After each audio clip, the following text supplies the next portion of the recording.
ఇది అరసవిల్లి పుణ్యక్షేత్రం అండి.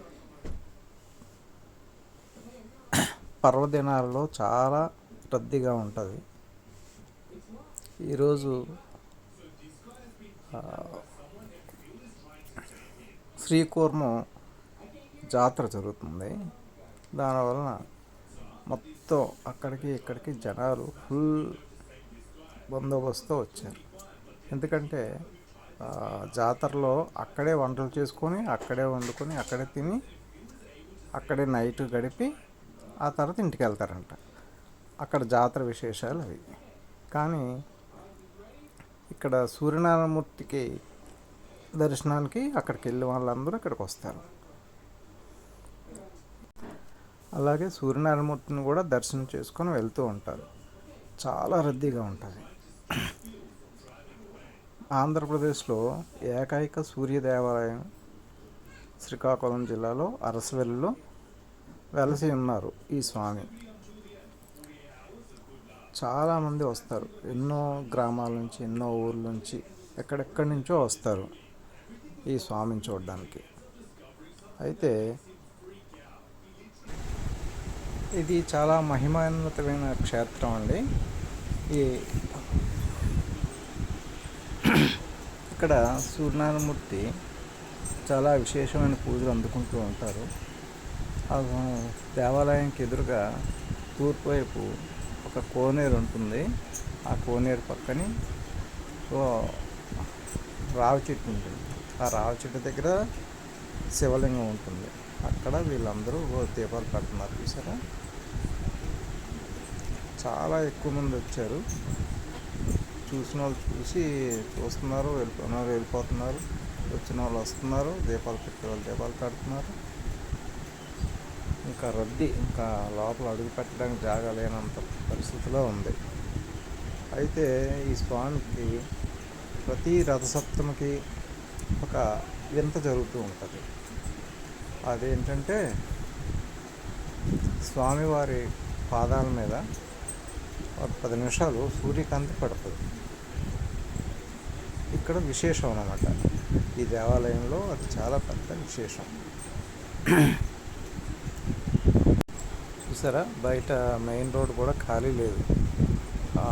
బ్యాగులు అవి మూటలు ఏమి మోసుకొని వెళ్తున్నారు కదా, అరసవిల్లి వెళ్తారనమాట. అరసవిల్లిలో జాతర. కానీ అక్కడ వాళ్ళు ఇక్కడికి కూడా వస్తారు. కోనేరు ఎండాకాలం అవడం వలన నీరు లేదు. ఇంకొక బస్సులు, కార్లు, వ్యాన్లు, ఇంకా రోడ్డు కూడా ఖాళీ లేదు. చూసారా ఎంత రద్దీగా ఉందో. దేవాలయ గోపురం అన్నమాట ఇది. అయితే ఇది చాలా విశేషమైన క్షేత్రం. ఎప్పుడైనా వస్తే వైజాగ్కి సుమారు 105-110 కిలోమీటర్ల డిస్టెన్స్లో ఉంటుంది ఈ క్షేత్రం అరసవిల్లి. బస్సులో ఉంటాయి, ట్రైన్లు అయితే కొంచెం ఇబ్బంది. దూసి ఎక్కడికో వెళ్ళి అక్కడ దిగి రావాలి. Bus easy. ఎందరెందరో భక్తులు ఎక్కడెక్కడి నుంచో వస్తూ ఉంటారు ఈ క్షేత్రానికి. చాలా విశేషమైన క్షేత్రం. అయితే రథసప్తమికి స్వామి మీద ఈ రకంగా సూర్యకిరణాలు పడతాయి. అది చూడడానికి కొన్ని లక్షల మంది వస్తారు రథసప్తమి రోజున. రథసప్తమి అంటేనే సూర్యనారాయణమూర్తికి సంబంధించిన పండుగ. ఆ రోజు అతని మీద కిరణాలు పడుతున్నాయంటే ఇంకా విశేషం.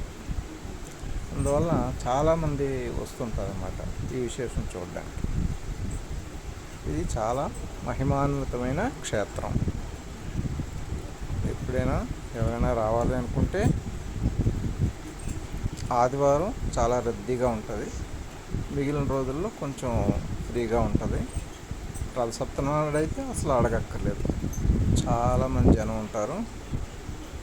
కానీ ప్రతి ఒక్కరికి చూసే అవకాశం ఉంటుంది. ఈ చుట్టుపక్కల వాళ్ళు కానీ, బయట ఊర్ల వాళ్ళు కానీ. చూసారా, ఆ స్వామి మూర్తి ఈ రకంగా ఉంటారు.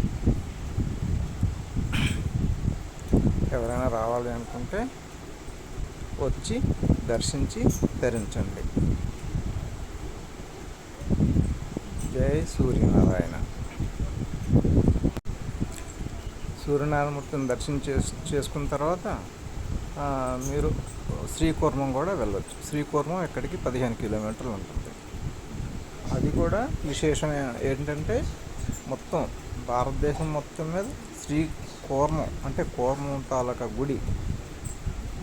అంటే మహావిష్ణువు కూర్మావతారం ఎత్తారు కదా, ఆ కూర్మావతారానికి సంబంధించిన టెంపుల్ అనమాట. 15 కిలోమీటర్ల డిస్టెన్స్లో ఉంటుంది ఇక్కడికి.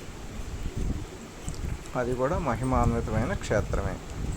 దానికి చాలా విశేషం ఉంది కనుక అది కూడా ధరించండి. జై సూర్య.